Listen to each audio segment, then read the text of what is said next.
Hello.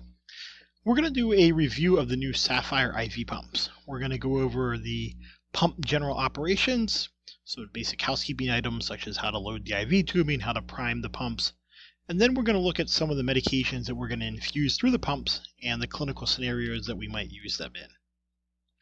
You'll notice that the Sapphire IV pump is a single channel IV pump as opposed to the dual channel IV pumps that we had before. I think you'll find, though, that the ease of use of the Sapphire far outweighs the advantage of having a second channel. We're going to have one pump with each set of ALS gear, and the spare ALS gear at Airville will have an IV pump. So if you find yourself in need of doing two simultaneous drips, which we've done very few times, you could always stop at Airville and get the other pump if you're already traveling past Airville en route to the hospital, or if you have another ALS unit on scene, you have the second MICU's there, you can certainly take their IV pump and they can go down to Airville and grab the spare pump. A few basic housekeeping items with the Sapphire pumps. When you want to charge them, the charging port is on the bottom. The chargers are in the critical box. You should not have to worry about charging the IV pump during patient care as long as you've made sure the pump is charged when you're doing your unit check at the start of your shift. The battery life is quite long. The second thing to watch out for is there's a cradle that the IV pump clips into. It's got a mount that hooks to the IV pole. It's got a nice feature that you can orient the pump in any direction. But if you're going to do that, make sure that you pull the two parts of the mount apart when you rotate them. If not, you'll see that it has teeth in there. If you don't pull the two apart all the way and you try to twist it too forcefully, you'll break the teeth off in the mount. The tubing, different from the other tubing we had, it looks a lot like regular IV tubing. It's got the drip chamber, it's got the roller clamp. The defining characteristic of this IV tubing is that there is this white cassette in the middle of the tubing. When we want to load the IV tubing, we're going to hook it up to our bag. We're going to squeeze the drip chamber, all that stuff we do when we're setting up regular IV tubing.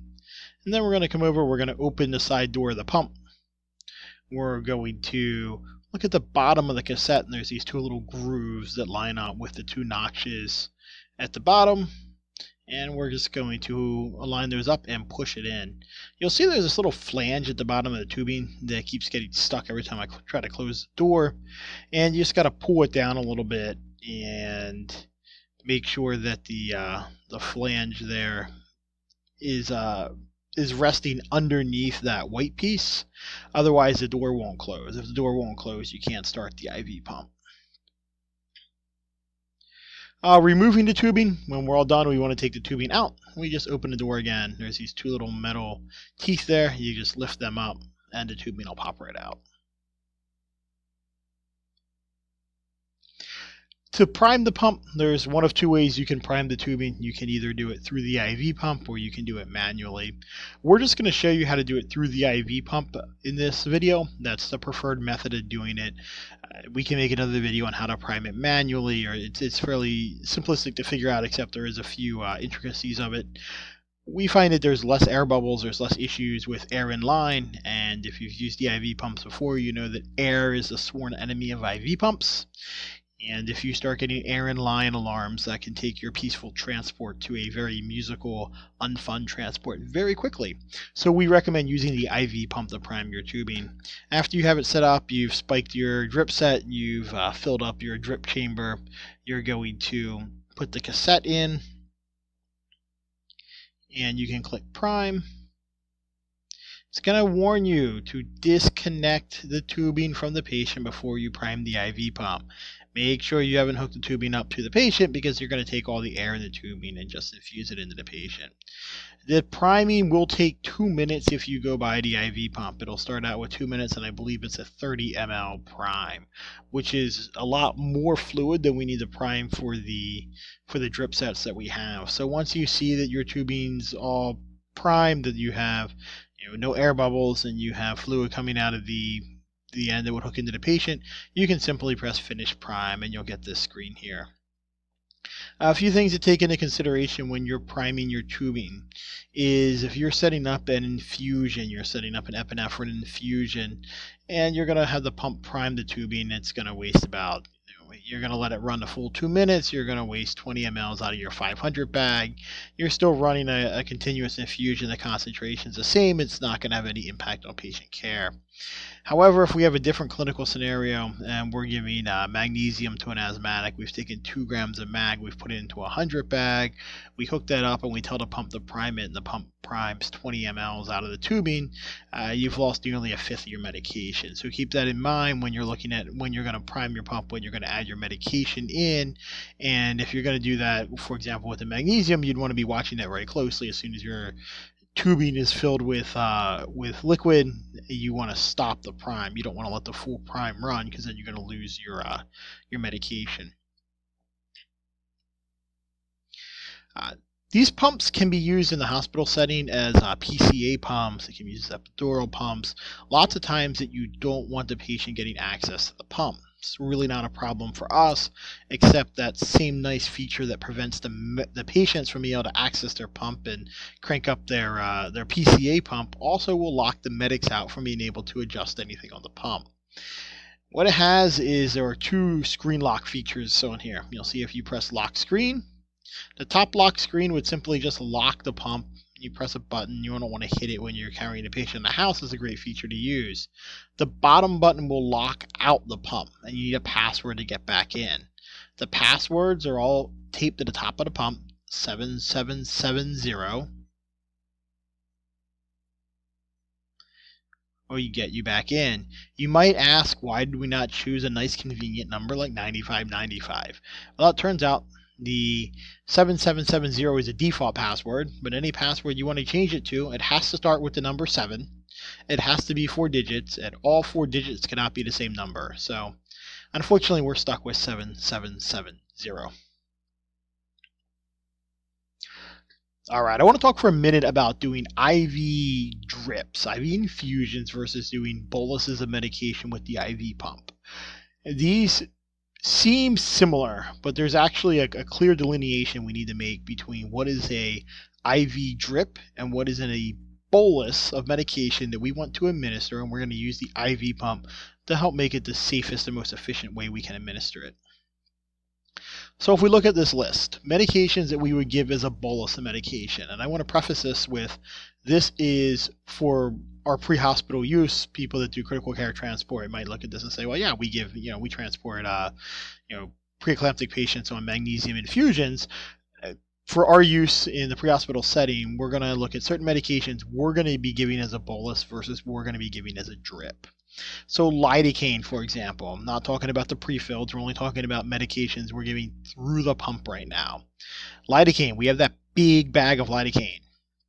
All right, there would never be an appropriate time to decide to give our patient a nice quick bolus of lidocaine out of that big bag of lidocaine that we hang. So lidocaine would always be given as a drip, as an infusion. We're going to hang a big bag with a lot of medication, and we're going to give little bits of it over a longer period of time. Nitroglycerin, we have that glass bottle of nitroglycerin. We're never going to take that bottle of nitroglycerin. We're not going to be like, all right, let's just give this patient a big bolus of nitroglycerin. Hint, hint, that's to say we're not doing the boluses of nitroglycerin that the protocols have listed. The intent of that was to draw up the medication out of the bottle into a syringe and push it IV. Because we have the pumps, we're not going to be doing that. But we're going to look at some of the other medications that we might be giving as a bolus. For example, if we have magnesium, we want to give mag to a asthmatic. We're going to take that mag, we're going to draw up 2 grams of that mag, probably put it in a 100 bag, and we're going to run it in over 10 minutes. We can certainly do that through the pump. Just because we're giving the magnesium through the IV pump does not mean that we're giving a magnesium drip or a magnesium infusion. We're simply taking a bolus of medication, which we could have done by hand, but we're saying that instead of giving it over 20 minutes slowly, we want to free up the medic to do other things. We want to give it in a more controlled and safer manner, so we're going to let the pump drip it in. Another example would be D10. You have a pediatric patient that is hypoglycemic. You want to give them D10. You got this big bag of 250 mLs of D10. You're going to get a small quantity out of it. You can pull it up in a bunch of syringes, but you know what? We have IV pumps. Let's just do it the easier way and run our D10 in, over 10 minutes. That's going to be, even though the medication is dripping in through an IV pump, that's still a bolus of medication. That's not a D10 infusion or a D10 drip.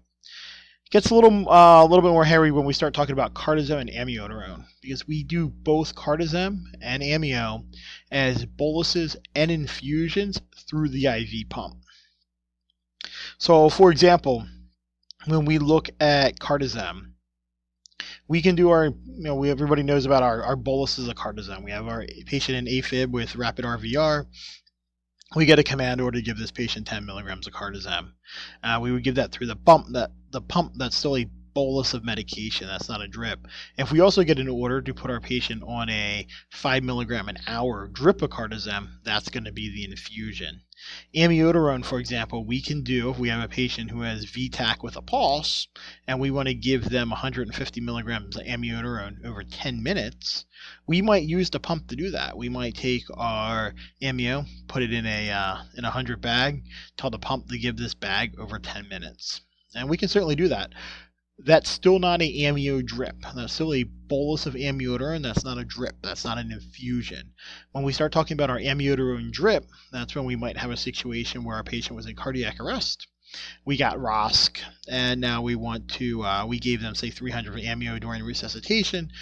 We get a command order now that we're going to put the patient on an amiodarone infusion. Amiodarone, I can't talk today, infusions run at 1 milligram a minute. So the amiodarone infusion is going to run a milligram a minute, and if you tell somebody an amio drip, that's what they're going to be thinking. So I want to just differentiate that even though we're doing medications on the pump, it doesn't necessarily mean it's an infusion. So, for example, we have a newborn with a blood glucose of 30, and we know that they can tolerate lower blood glucoses. 40 is usually our cutoff. So, it's a bad day for us. We see this kid's got a glucose of 30. We're going to need to do something about that. We're going to need to give this kid some D10. So we'll pull out our Hantevi book, we'll take a look at it, and we'll say, all right, we want to give 20 mLs. So we're going to say we're going to give 20 mLs of D10. Is that going to be a drip, or is that a bolus of medication? Even though it's dripping in through the pump, even though we're using the pump to give it, that's still going to be a bolus of medication. It's going to save you some heartache when you get up to the hospital and you try to tell the NICU doctors that you put them on a D10 drip. It'll keep them from losing their mind. It's still a bolus of medication. We have a patient who was in cardiac arrest. We gave them 300 milligrams of amiodarone during cardiac arrest.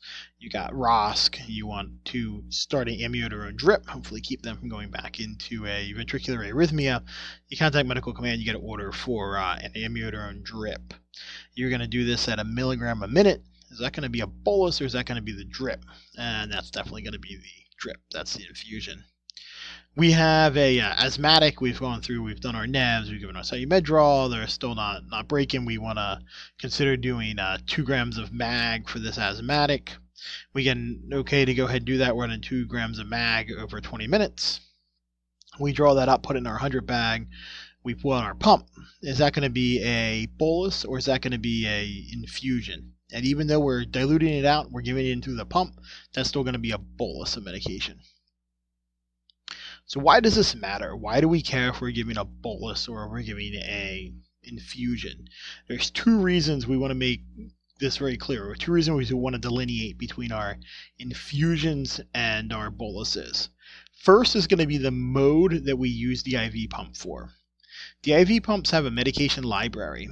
If you're doing any of your infusions, whenever we're doing an infusion, we generally have a large quantity of medication hanging, and we want a little bit of that medication going to the patient. We know that there's always a possibility of human error, that we can make mistakes. So that's why we have the pumps, so actually have safety checks within them when we're in the medication library. So if you hang that bag of 100 milligrams of cardizem and you accidentally told the pump that you wanted to give that entire bag over 10 minutes, and you're in the medication library, the pump's going to say, no way do we want to give that 100 milligrams of cardizem to that patient over 10 minutes. That would be a bad idea. So there's safety checks set up within the medication library. So anytime we're doing an infusion, an actual infusion of medication, we're setting up a drip that patient's going to be on for a long time, there's probably a lot more medication hanging than we want the patient to get at once. So we want to make sure we always use the medication library in those cases, so we have those safety checks, so we have that safety net in place. If we're doing a certain amount of medication that we say we want this patient to get 2 grams of magnesium, we're just going to put it in a 100 bag, and we're going to run it in over 10 minutes. Because there's so much variation in that, those are not set up in the medication library. You can't really set up the boluses in there. So in those cases, we need to use general mode. And that's what allows us to just put in any numbers and the pump will do it. That's considered safer because we're not hanging a large quantity of medication and letting the pump give it. The amount that we're putting in the bag when we add that 2 grams of magnesium to a 100 bag, we want the patient to get that full 2 grams. So the most error we can make is we might give it a little bit too quick, whereas we're not going to have to worry about accidentally giving the patient 10 times too much medication. So if you're doing a bolus of medication, you only draw up and put in the bag what you actually want to give the patient, and then you can safely run that in what we call general mode. But if you're doing a true infusion, where you're going to put, hang an entire bottle of nitroglycerin on your patient, you always want to be in the medication library so safeguards are active.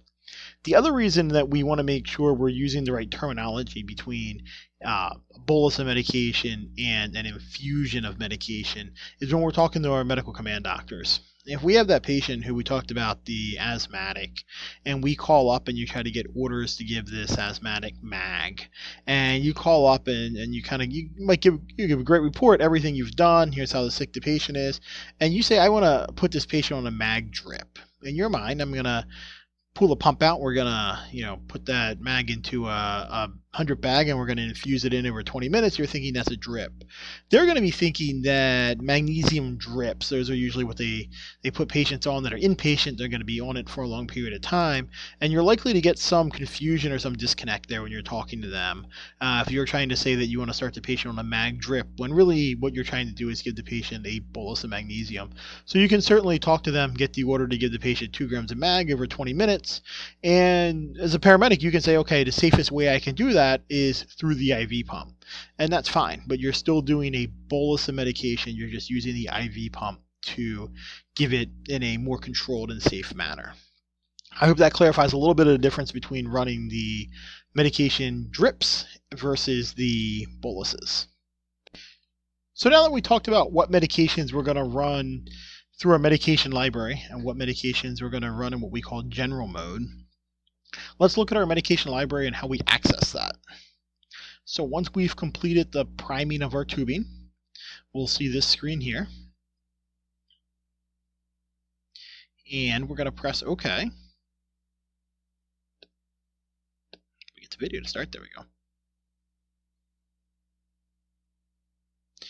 We're going to click New Infusion. I'm going to stop right here real quick. You can see that if we had a larger medication library, you would be able to type in the name of the medication and find it more easily. That's what these numbers and letters are here for. You can see that we only have 5 medications in our library. So the easiest way to do it is click this button down at the bottom right hand corner that says Find. And it brings up our entire library. Nitroglycerin's hanging out on the second page there, but we can go back and forth and access our entire medication library.